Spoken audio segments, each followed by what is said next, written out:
안녕하세요. 수의 정보 사연입니다. 상쾌한 아침 맞이하셨나요?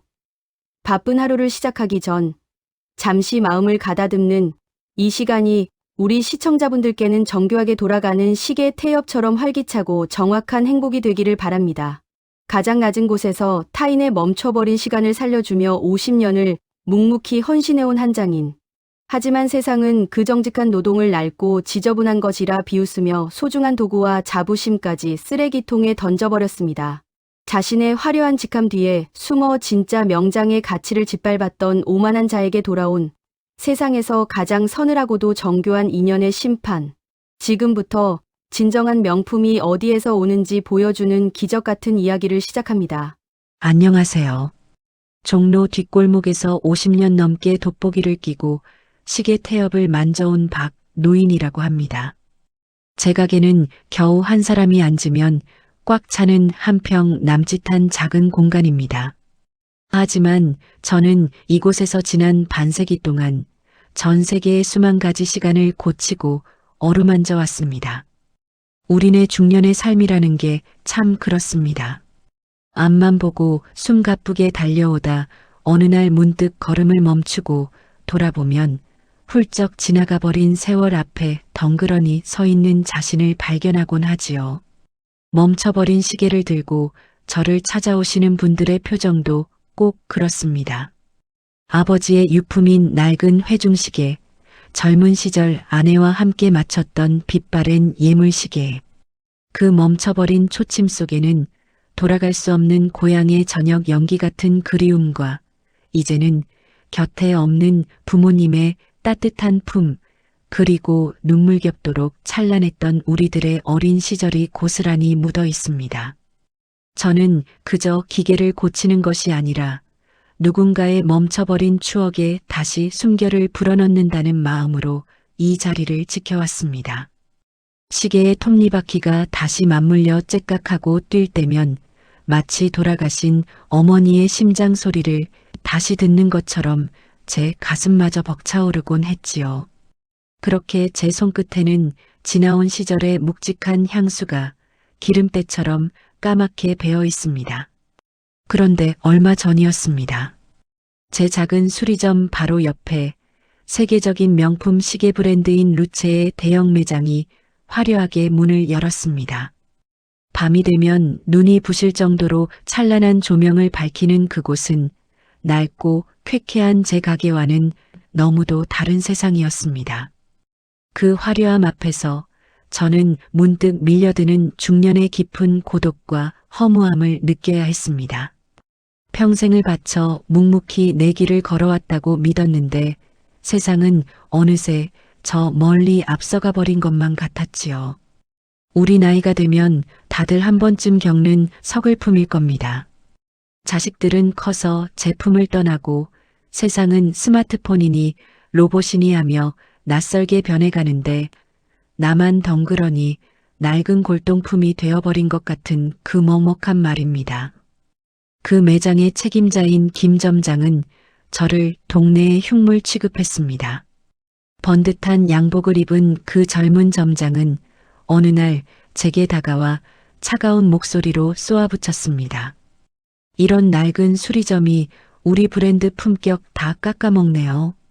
영감님, 여기 이제 대한민국에서 가장 비싼 시계들이 들어오는 곳이에요.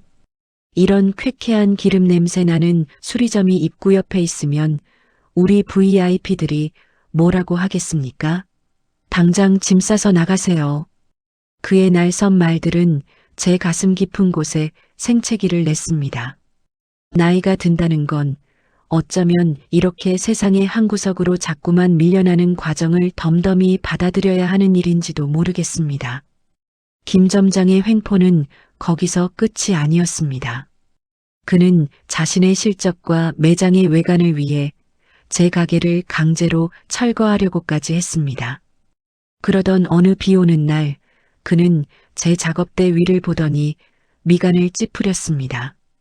그곳에는 제가 50년 동안 매일같이 손에 쥐어 제 지문까지 달아 스며든 수제 핀셋과 특수 정밀 드라이버들이 놓여 있었습니다. 당신 같은 노인네 기술은 이제 쓰레기통에나 어울려. 그는 그 도구들을 고물상에서 주워온 쓰레기라 부르며 한치의 망설임도 없이 길바닥 쓰레기통에 내동댕이 쳤습니다.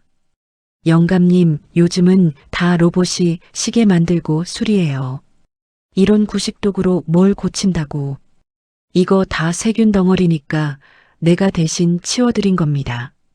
다시는 이 거리에서 돋보기 들고 설치지 마세요. 그 순간 저는 숨이 턱 막혀왔습니다.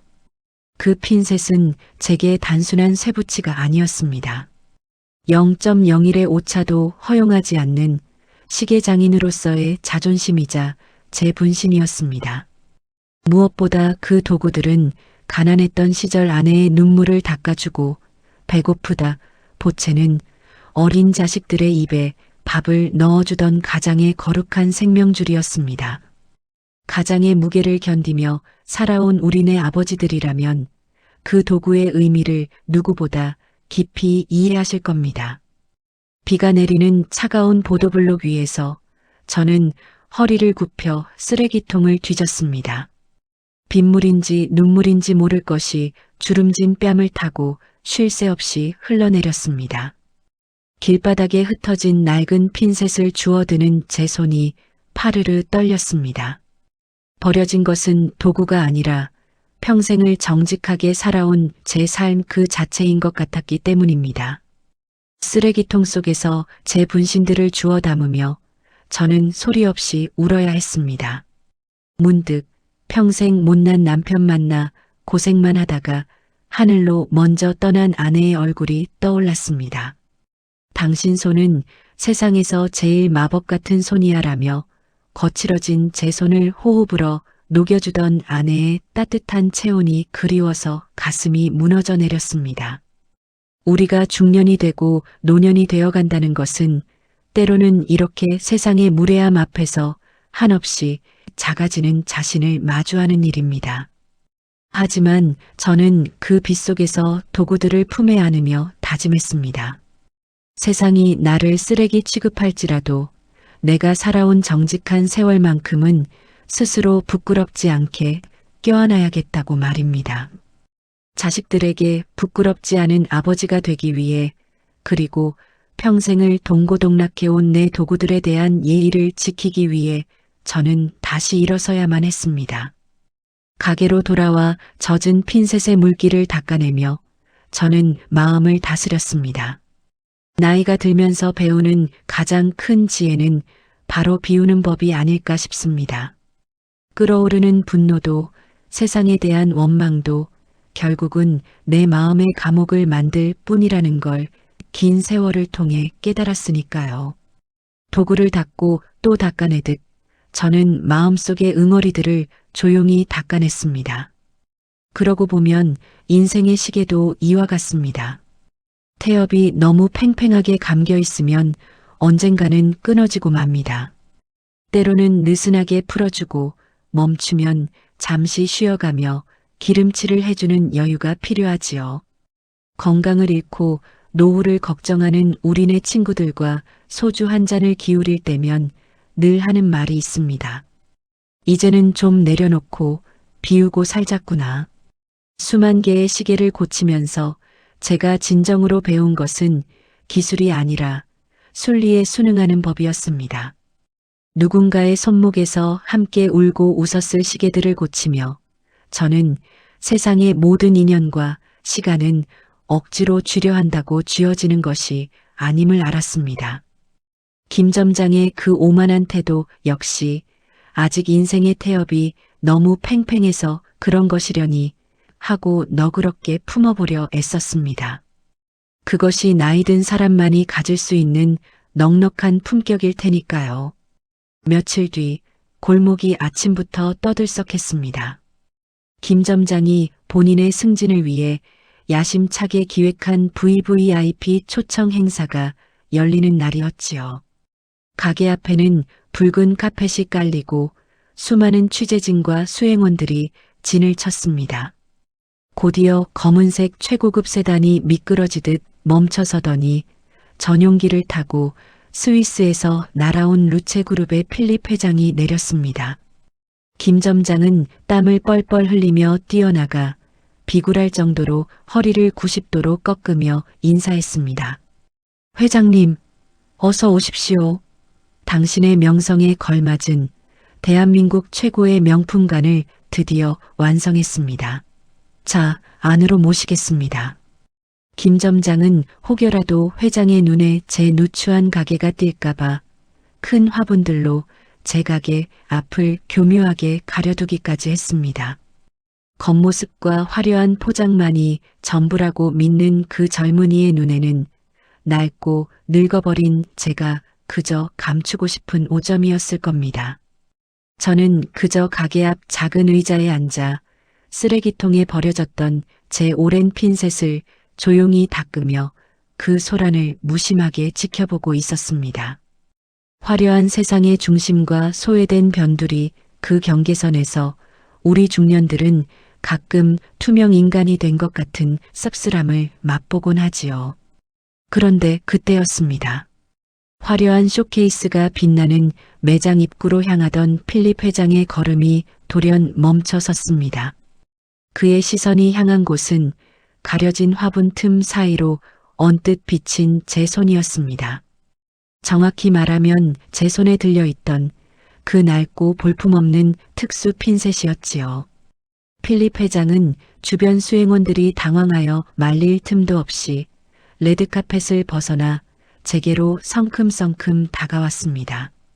그리고는 무릎을 낮추어 제 얼굴을 가만히 들여다보더니 두 눈에 눈물이 그렁그렁 맺힌 채 제 거친 손을 두 손으로 꽉 맞잡았습니다. 수백 개의 카메라 플래시가 터지는 한가운데서 세계적인 명품 그룹의 회장이 제게 90도로 깊숙이 허리를 숙였습니다. 마스터 박, 드디어 찾았습니다. 그의 떨리는 목소리가 거리에 울려 퍼졌습니다. 30년 전 우리 가문의 가업이자 영혼이었던 태양의 시계가 멈춰 전 세계 최고의 기술자들이 모두 포기했을 때 이름도 밝히지 않고 단 10분 만에 기적을 만들어주셨던 그 전설의 장인. 당신의 그 낡은 핀셋이 없었다면 오늘의 우리 그룹도 저도 없었습니다. 그랬습니다. 30년 전 낯선 외국인이 눈물범벅이 되어 들고 왔던 고장난 시계. 부품조차 구할 수 없던 그 시계를 저는 밤을 새워 직접 부품을 깎아 만들고 이 핀셋으로 생명을 불어넣어 주었지요. 저는 그저 한 사람의 간절한 마음을 고쳐주었을 뿐인데 그 시계가 한 가문의 운명을 건 시계였을 줄은 꿈에도 몰랐습니다. 진심을 다한 선의는 세월이 흘러도 결코 녹슬지 않는 법입니다.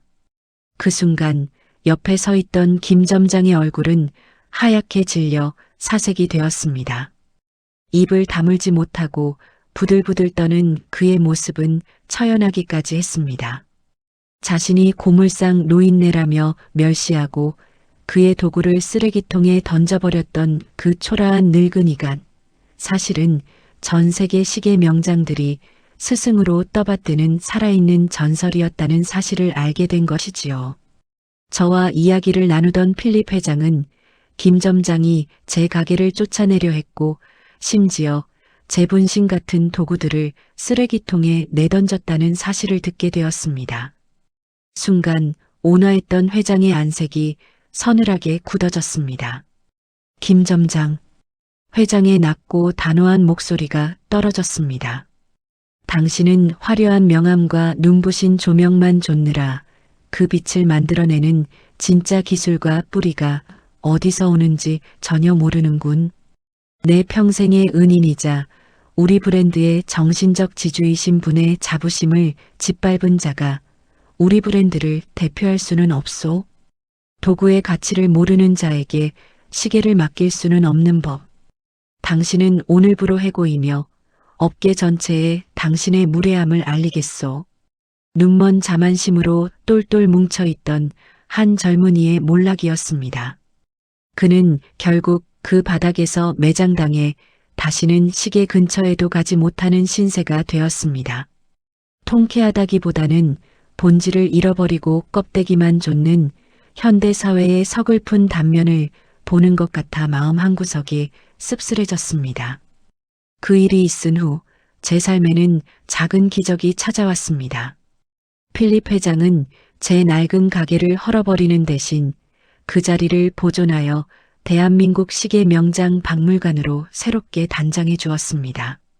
화려한 명품 매장 바로 옆에 투박하지만 세월의 품격이 고스란히 살아 숨쉬는 박물관이 나란히 서게 된 것이지요. 이제 저는 전 세계에서 찾아오는 젊은 제자들에게 시계 고치는 법을 가르치며 여생을 보내고 있습니다. 하지만 제가 진정으로 가르치는 것은 핀셋을 쥐는 기술이 아닙니다. 저는 그들에게 시간에 대한 예의를 가르칩니다. 시계는 누군가의 인생이란다. 이 작은 태엽 하나에 누군가의 첫사랑이, 어느 아버지의 눈물이, 한 어머니의 기도가 담겨 있지. 도구를 대할 때는 사람을 대하듯 겸손해야 한다. 저를 보며 눈을 반짝이는 젊은 청년들을 볼 때면 마치 장성한 내 자식을 보는 것처럼 가슴이 먹먹하고 대견합니다. 우리 중년들이 세상을 향해 남겨줄 수 있는 가장 위대한 유산은 아마도 이런 삶의 태도와 진심이 아닐까요? 단절되어 가는 부모와 자식 세대 사이에서 서로의 시간을 존중하고 이해하려 노력할 때 우리는 비로소 진정한 우정과 사랑을 나눌 수 있을 것입니다. 돈이나 화려한 간판이 아니라 반세기 동안 묵묵히 지켜온 정직한 기술이 어떻게 세상을 멈추고 다시 움직이게 하는지 저는 이제야 온 세상에 보여주게 되었습니다. 인생이라는 긴 여정을 걷다 보면 때로는 버려진 핀셋처럼 길가에 나뒹구는 것 같은 참담함을 느낄 때도 있습니다. 고독하고 외로워서 남몰래 소리 죽여 우는 밤도 참 많지요. 하지만 여러분, 우리의 굽은 등과 거칠어진 손은 부끄러운 것이 아닙니다. 그것은 가족을 지켜내고 모진 세월을 견뎌낸 훈장이자 세상 그 어떤 명품보다 빛나는 신의 손길입니다. 이제 저는 남아있는 제 인생의 시계를 조급하게 돌리지 않으려 합니다. 조금 늦어도 좋으니 주변의 소중한 이들과 눈을 맞추며 욕심은 비워내고 그 자리에 따뜻한 정을 채워가려 합니다. 지금 이 이야기를 듣고 계신 여러분의 시계는 어떤 소리를 내며 뛰고 있습니까? 부디 여러분의 남은 시간들이 억지로 감은 태엽처럼 팽팽하지 않고 늦은 오후의 햇살처럼 부드럽고 따뜻하게 흘러가기를 두 손 모아 기원합니다. 지금까지 여러분의 멈춰진 추억과 굽은 어깨를 토닥여드리고 싶은 박노인이었습니다. 평안한 밤, 아니 평안한 인생 되십시오.